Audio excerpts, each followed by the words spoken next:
Bună ziua! Sunt Svetlana Nițoreanu și împreună cu familia mea dețin o livadă de alun ecologic pe o suprafață de 10 hectare, care se află în satul Grigorevca, raionul Căușani.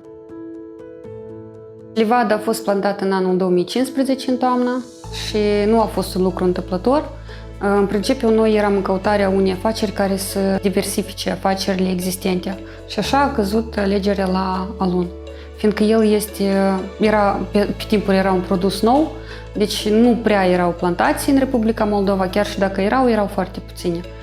Și noi am ales și am studiat foarte bine această temă și am decis să plantăm această cultură. În anul 2019 noi am primit certificatul ecologic, fiind în conversie 3 ani. La moment noi tot alunul îl realizăm pe piața din Republica Moldova, deci participând la diferite târguri, la diferite expoziții. Avem noi două tipuri de produse, deci avem alun în coajă și avem miez de alun ecologic. Sigur că fiecare afacere întâmpină careva greutăți care urmează să le depășească.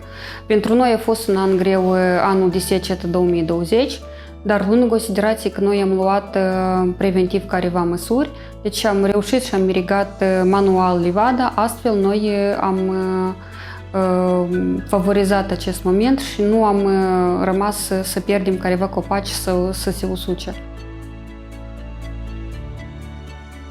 Pentru persoanele care doresc să facă agricultură în Republica Moldova, eu i-aș sfătui foarte bine să studieze orice cultură care ei doresc să o planteze. Acum, luând în considerație concurența foarte mare, eu i-aș ruga foarte bine să gândească cu câțiva pași înainte ceea ce ține de realizarea producției. În cazul ăsta, deci este foarte rentabil să planteze livada de alun.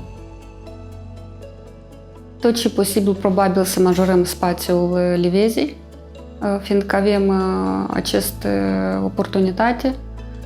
În Republica Moldova sunt probleme foarte mari ce țin de consolidarea loturilor de pământ.